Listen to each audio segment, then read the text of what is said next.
So what I'm going to talk about is some basic genetics and also some technology stuff to give you a background to what everybody else is going to talk about. So I imagine, I know there are some people in the audience here who are quite expert, and there are others in the audience who probably have very little knowledge about genetics at all. So there's going to be, I hope that this isn't too simplistic for people, but anyway, starting off, some very basic genetics. So humans have 22 what we call autosomes that are numbered 1 to 22 in order of their length. They're the chromosomes, and one sex chromosome pair. Obviously, males have XY, females have XX. In those 23 chromosome pairs, there are 3.3 billion base pairs, and those base pairs are made up of one of the 4 bases of G, A, T, or C. Between individuals, you get variation in the sequence of this 3.3 billion base pairs and that variation can be a number of different types. That can be single nucleotide polymorphisms, or SNPs, where it's a change of one letter to another letter. So, for example, a G to a C or a T to an A.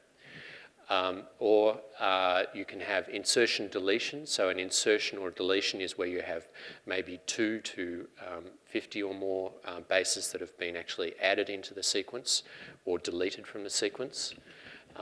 There are what we call copy number variations, where we have, or CNVs, where we have repeated segments of DNA that are repeated over and over again, and they can be of different lengths. Some of those are irrelevant, and some of them cause major diseases, such as, for example, 6 base pair repeats called hexanucleotide repeats in a particular gene called C9orf72 are a major cause of motor neuron disease.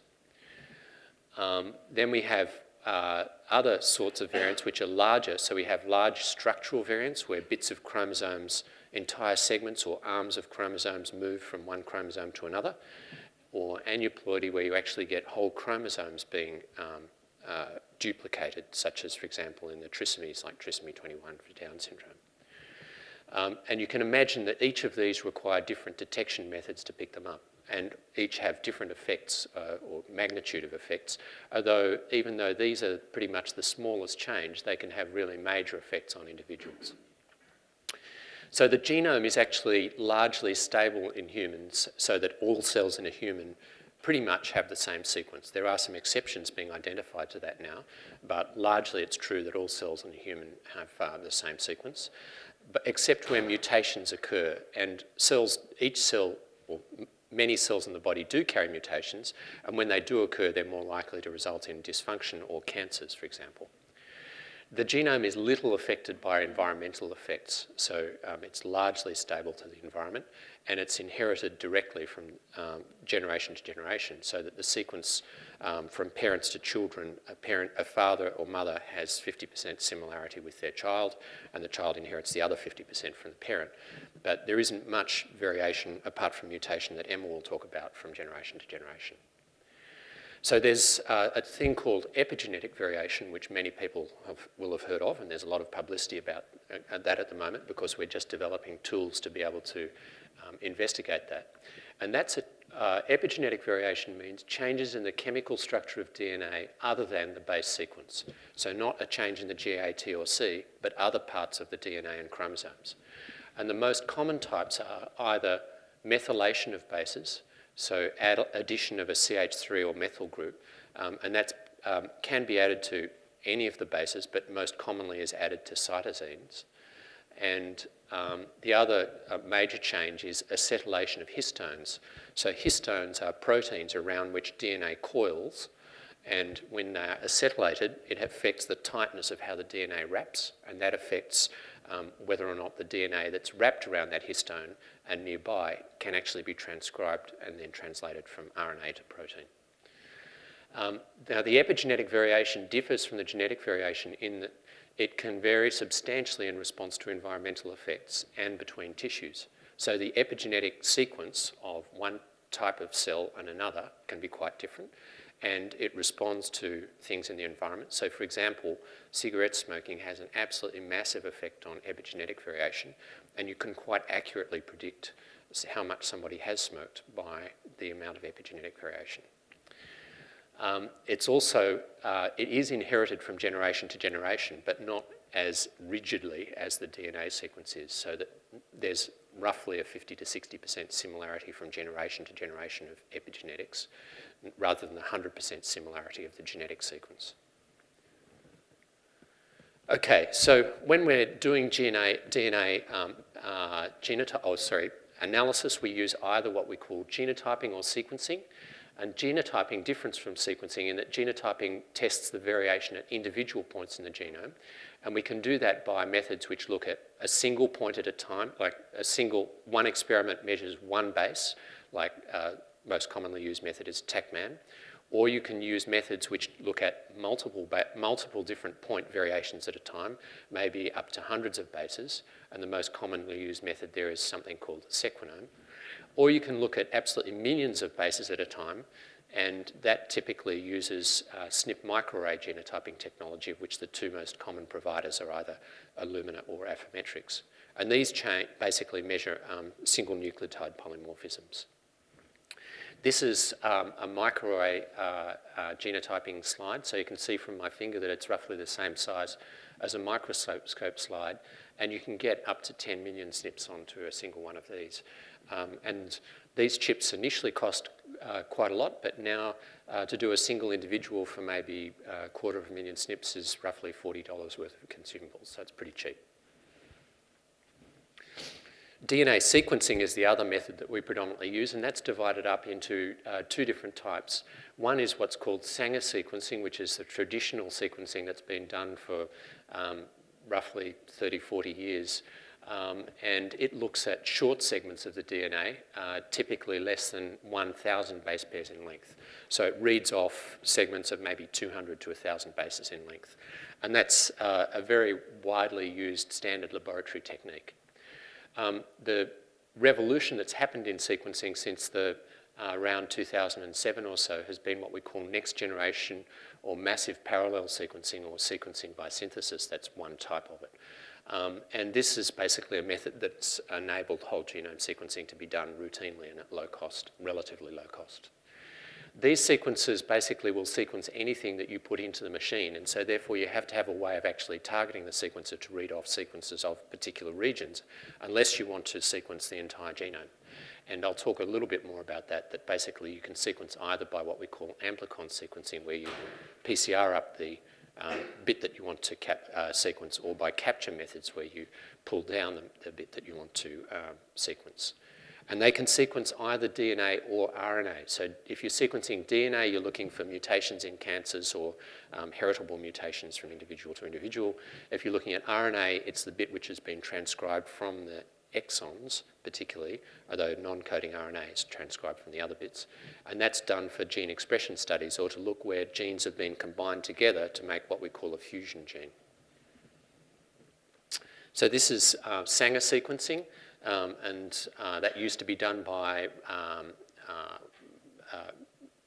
radiation-based methods, and now it's used as fluorescent light-based methods. It's a standard approach for short segments of DNA. It's easy to optimize and run, and the equipment doesn't cost much, but the per base cost is quite expensive, maybe up to 50 cents per base, depending on the study design. And of course, if you're trying to sequence 3.3 billion bases at that cost, it's unfeasible. It's very robust, and the most common technology people use is a capillary sequencer technology using machines developed by Applied Biosystems or Life Technologies. So that's the technology that was actually used for the initial human genome sequence, and they basically made these 96-well capillary sequencers which could put out roughly 100,000 bases per day per one of these machines. And then in the mid-2000s, Illumina and others developed next-generation sequencing, and the throughput per machine has rapidly increased, such that the HiSeq 4000s that we've got upstairs will do 12 whole genomes in a run, which takes 3 days. So the throughput has absolutely massively increased over time. The other thing that's happened is the cost has dropped very rapidly. So there's Moore's law of computing chips also applies to Moore's law of sequencing, that roughly every year the cost per base drops. But then when the next generation sequencing came in, the price dropped very rapidly. It plateaued out here, but it's about to make another series of drops because of competition in the market. And it now costs roughly $1,000 per day, per 30 times whole human genome for the sequence cost alone. That's not including the analysis or the equipment costs or anything like that. But the cost is dropping substantially, and it's expected that within the next couple of years it's going to cost less than an MRI scan. So how does that work? It works differently. The way that the next generation sequencing largely works is this. You get your DNA, and it's broken up into small segments that are roughly 200 to 300 base pairs in length.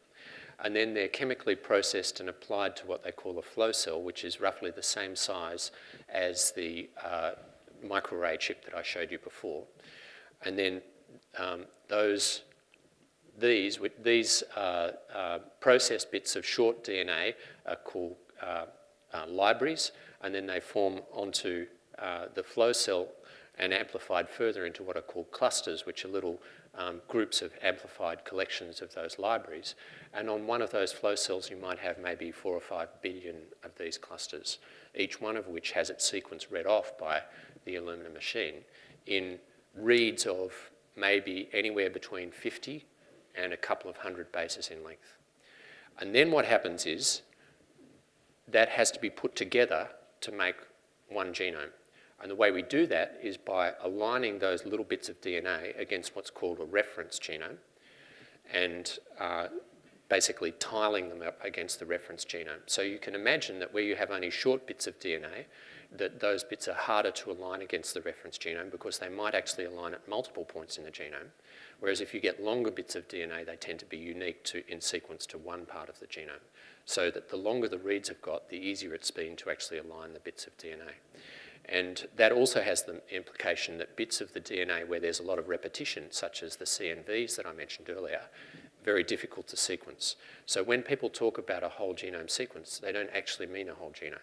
They usually mean somewhere around about 90 to 95% of it, because some of the genome is actually impossible to read at this point. This is a way of looking at those aligned reads. So each one of these little grey blobs is a read from the sequencer, or one of those little library clusters that have been read off, and they've been aligned against a reference genome up here. And this is a cancer sequence that has basically got a substantial deletion. This is the normal sequence, and this is a bit where there's very few reads coming from it because there's been a deletion in the cancer. And the other thing that you can do is align the reads and compare them against the reference genome. And in this case, they're showing that the reads all show C, whereas the reference genome shows a G. So that's a mutation in the cancer. I've mentioned amplicon versus capture, but a few other terms that you need to know about are that when you're doing this sequencing, you don't necessarily have to sequence the whole genome. So I mentioned earlier about amplicon versus capture. People use that to look at smaller segments of the genome than the whole genome. And that can either be what we call a panel sequence, where people have selected particular genes that may be important in the cancer type or the heritable disease that you're interested in, and you only sequence those. Then the next step up from that is what we call whole exome sequencing, where it sequences the roughly 1% of the genome that contains genes, which are the bits which encode proteins. So most monogenic heritable diseases involve variation in the coding sequence of the genome, and a lot of cancer mutations do as well. So that's enriched for the key bits of the genome.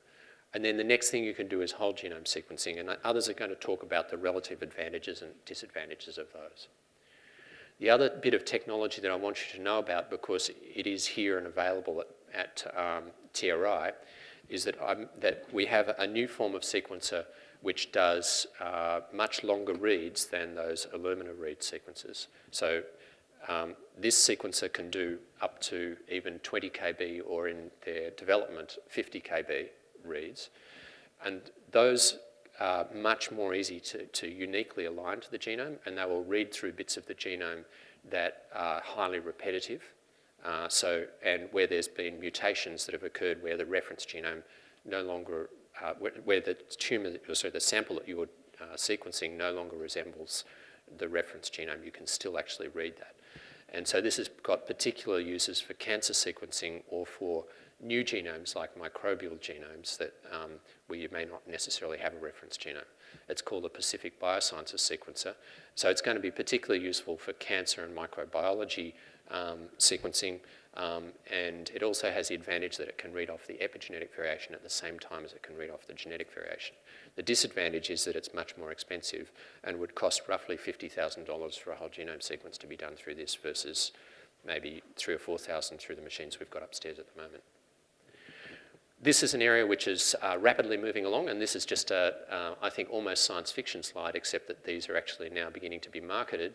And this is a sequencer produced by a company called Oxford Nanopore, where you can see the person putting in what looks so incredibly like a drop of blood, but I can't believe it's that, it must be DNA, into a capillary that then reads off the sequence, which just feeds into somebody's normal laptop.